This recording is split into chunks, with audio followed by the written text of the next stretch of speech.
Hey everyone, welcome to the Dill Pickle Movie Network. I am Dylan Randazzo, and this is my review for the final episode of the Obi-Wan Kenobi series over on Disney+.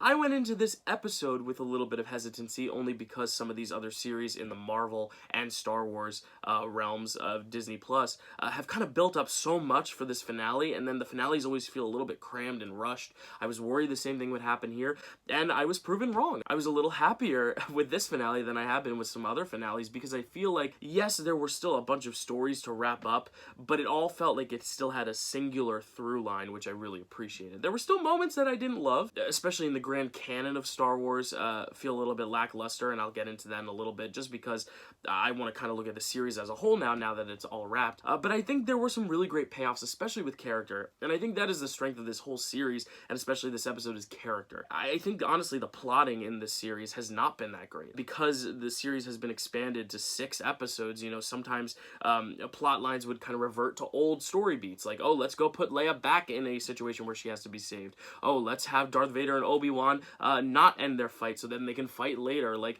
I feel like if you just cut out a bunch of the stuff in the middle and just made it a very concise beginning, middle, and end, start with the Leia stuff, having to rescue Leia, and then get into the Reva stuff and her dark and tortured past, and then get to the final confrontation between Obi-Wan and Vader, I think it would have been a lot stronger. Maybe do a full movie, maybe do like a 2-parter, a bigger like 2-part miniseries, or do like a 3-part miniseries, a beginning, middle, and end. I think when you have 6 episodes, I just feel like there was a little bit of meandering in the middle, and I think now, looking at the grand scheme of things, I don't think we needed all that middle filler stuff. Yes, it kind of fleshed out the character a little bit more, but it just seemed like little extra missions and sidetracking that we didn't really need in the grand scheme of things. That being said, like I said, the finale, I think, stuck the landing. I think the final confrontation that we've been waiting to see, even though we kind of did see already a confrontation, and supposedly A New Hope is the final confrontation, I don't know. The confrontation between Obi-Wan and Darth Vader in this episode was really, really cool. Does it make the New Hope lightsaber battle a little less powerful?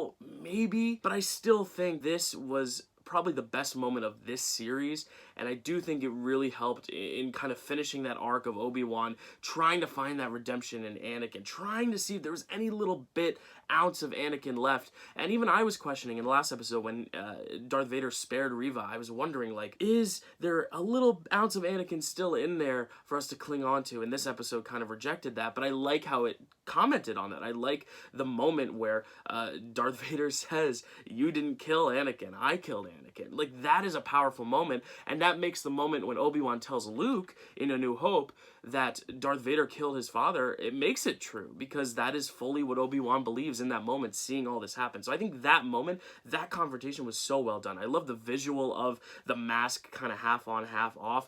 I really just hate the muddy visual around it. I hate the setting they set it in. It was very gray, very muddy looking. I think the MCU is running into that problem a lot too, especially with the end of Shang-Chi. Like, all of a sudden everything has to be dark and cloudy for some reason. We can't have anything set in daylight or even just well lit in general, but the lightsabers did help a little bit in adding a little bit of light and color to that scene, but I think the actual image of the Vader mask half on, half off, that was very cool.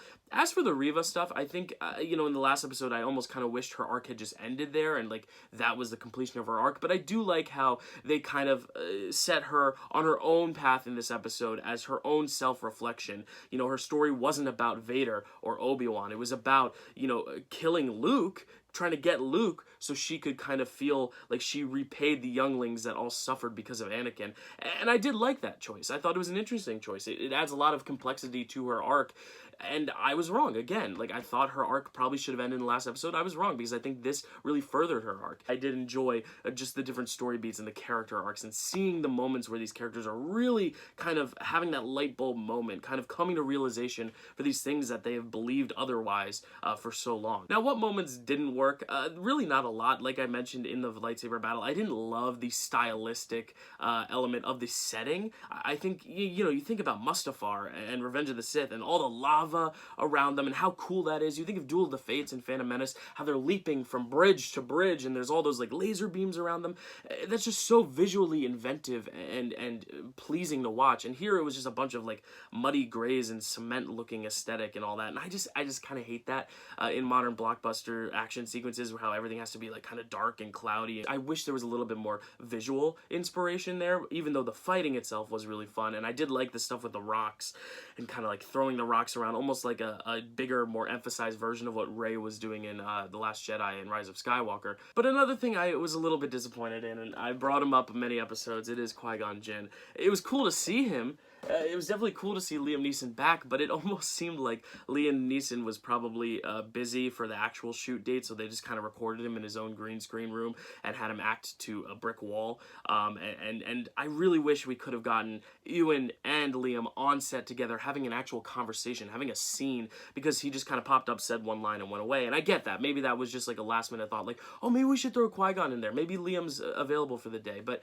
you know, there's something special about the fact that the Force ghosts can communicate and can talk to the Jedi, and that's something that makes the Obi-Wan character in the original trilogy so impactful, is that him and Luke have a relationship that spans beyond his death. And I almost kind of wish we got like a full scene of the two of them connecting, because this was such a long-awaited arrival. This was something that was so teased in the first 2 episodes. He pops up for one sentence and goes away. It was fun to see, but I wish they had really used that maybe to give a kind of speech like Yoda gives Luke in The Last Jedi, you know, when they're sitting by the burning tree. I love when those kind of philosophical, more mentor-mentee relationship conversations happen, and I think that would have been a really nice moment, but it was a little bit of a wasted opportunity. But he did show up, so I was correct in my prediction. We also got an appearance of Ian McDiarmid as the Emperor, another fun appearance. I like how, you know, Vader is so, I don't want to say whipped, it's kind of like he's in like an abusive relationship. He's kind of like whipped by the Emperor, where the Emperor's like, I'm a little bit worried about this Obi-Wan. I think your head's a little too far in the clouds with the Obi-Wan stuff, and Vader's just like, yeah, no, I serve you, master. Don't worry, you know, yeah, baby, I got it. I'll please you. I live to please.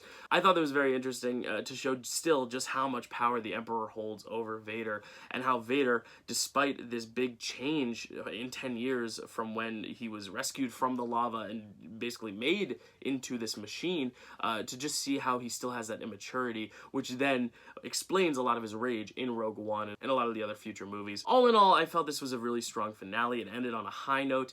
Do I think this series was necessary?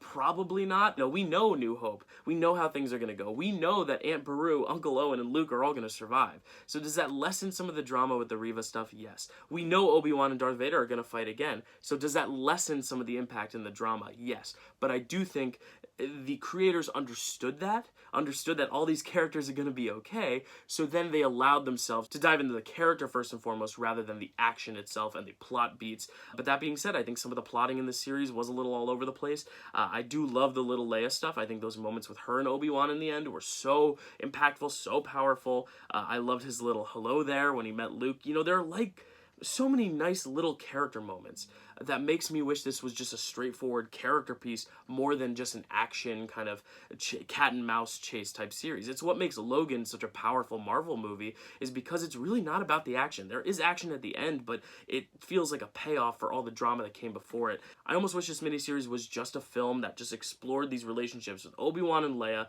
Obi-Wan and Reva, Obi-Wan and Darth Vader, and then ended in some sort of fight, rather than we're going to have a rescue mission, we're going to have a little bit of a fight, we're going to kind of backtrack, we're going to go on another rescue mission, there's going to be another little fight, there's going to be a little chase, and then there's going to be an action set piece, and all throughout there's this like big character development kind of pondering going on underneath the surface. I wish it was a little bit more above the surface. I wish it was a little bit more overt in its character building and its exploration of you know, tragedy and grief and all that stuff. But I do think these actors are exceptional. They did a good job in conveying these characters' emotions. I was interested to see where the story would go next, despite being disappointed with certain episodes. So all in all, I do give it a thumbs up. I do think it was a good series. I don't think it was a great series, but I think it did its job to an extent, and I love seeing these characters back. You know, there is a nostalgia sake for watching some of these shows, and I think this definitely delivered on it. So it's definitely a recommendation for me. Definitely better than some of the other Star Wars shows, definitely better than some of the Marvel shows we've gotten, but definitely not on the top tier